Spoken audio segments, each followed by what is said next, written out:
Hello everyone! Today we're doing an iconic 1940s makeup look. I've taken some inspiration from stars like Rita Hayworth, Vivian Leigh, Veronica Lake and co.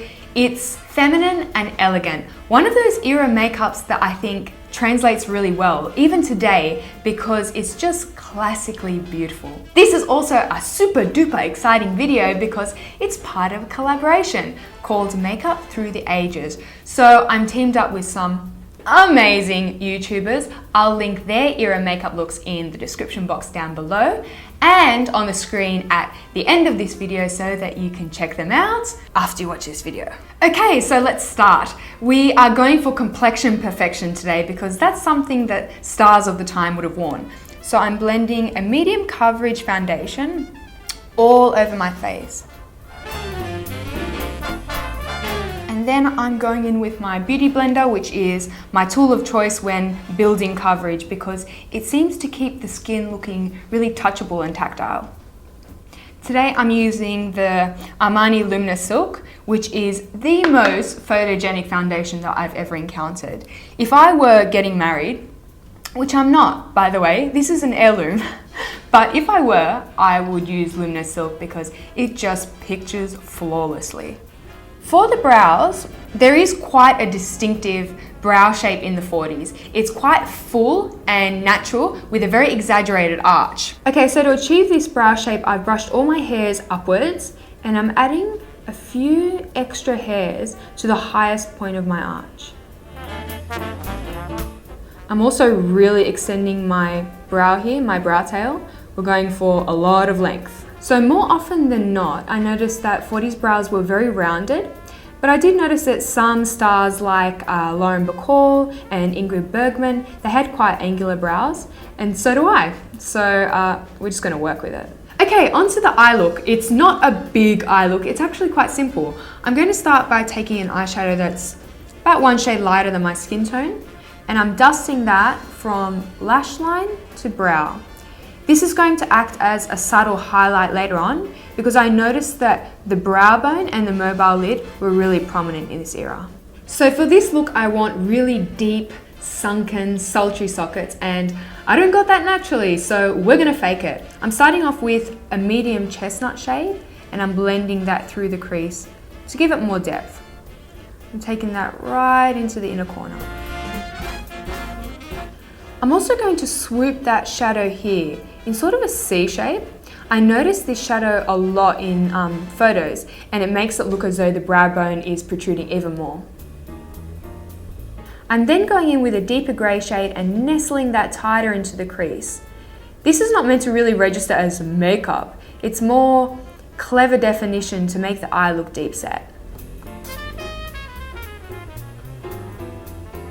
Okie dokie, from what I can tell, it doesn't look as though there was a huge emphasis on liner. It was more about the lashes. So I'm going to be using this Physicians Formula liquid eyeliner in the shade Black.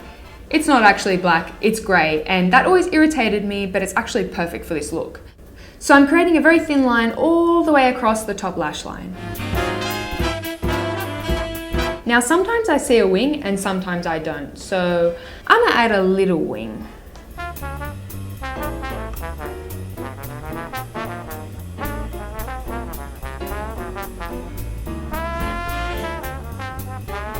Another thing that I always do when I do I don't know. Another thing that I always do is I tightline the top lashes. This is just to get those distracting gaps of skin, and it really condenses the lash line.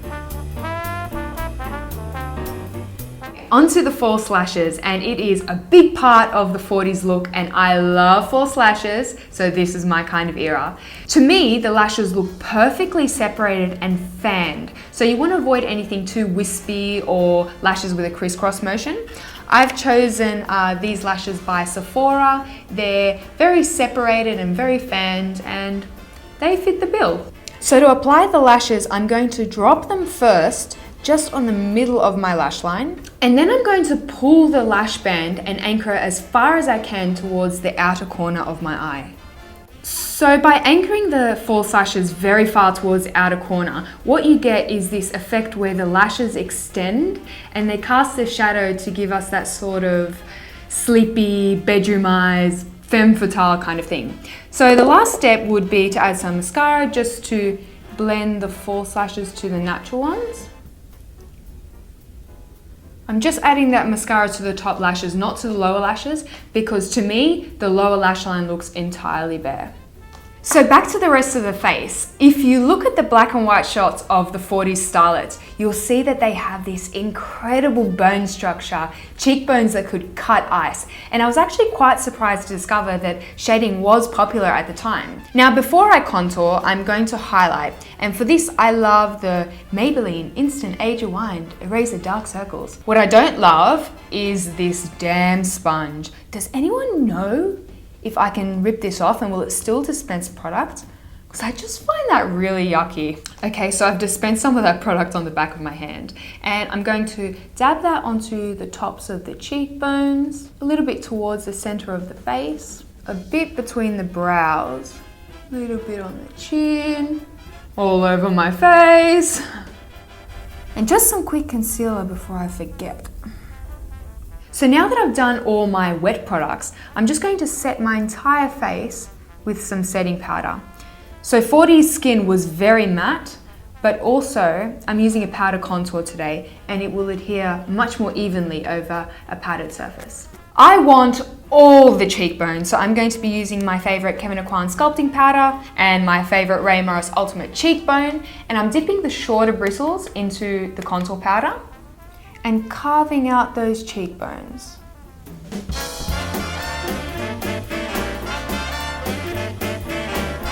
I'm also running a bit of that contour powder directly on the jawbone to slim it down a little bit. So now for the lips, definitely the most striking and iconic part of any 40s makeup look. Red lips were seen as a sign of strength and patriotism, and the lip shape is also really interesting. The upper lip is very rounded and full. So I'm going to start by making some alterations to my lip shape with a red lip pencil. If you don't like overlining the lips, look away now. I'm adding some volume to the outer portions of my upper lip, but I'm keeping the shape very round, no pointy edges. I'm also feathering that lip pencil inwards so that my lips wear evenly and I don't get that sort of ugly outline after a few hours. So picking a lipstick for this tutorial was excruciating. These are my first world problems. Finally, I decided upon this one, and this is by Terry Funky Ruby, and it's a blue-based, pinky sort of red. So using a lip brush, I'm going to really work that lipstick into the lips so that it becomes a satin stain. 40's lips, whether they be orange red or blue red, were always more of a satin finish. It wasn't the glossy finishes that we saw in the 50s with Marilyn Monroe. So give the lips a really good blot. Once the lips are on, I can really gauge how much blush I need. And I'm actually going to be using the same lipstick. I've put a little bit on the back of my hand and I'm really buffing it into a stippling brush, to the point where the brush is pretty much dry and all we have is a dry pigment. And that way I can apply it over a powdered base. Blush placement was sculptural, so I'm starting on the side of the apple of the cheek and making my way up the cheekbone. So lucky last step and totally optional, but I'm going to decipher exactly where my lashes cast the shadow, and I have that darker eyeshadow on an angled brush. I'm going to exemplify it. So it's almost as though my lashes are so heavy that they're casting this incredible shadow. And that, guys, is my 1940s face. I really hope that you enjoyed this as much as I did and maybe learned something a little bit new. As I was doing research for this look, actually, I kind of started musing to myself, what do you think will be the defining makeup trends of this era, our current era? Is it the Kim K highlight? Because I'm not entirely sure and I'd be really curious to know what you think. Make sure you hang around for a few seconds to see the other era looks. I hope you all have a wonderful day and I will speak to you very soon. Bye-bye.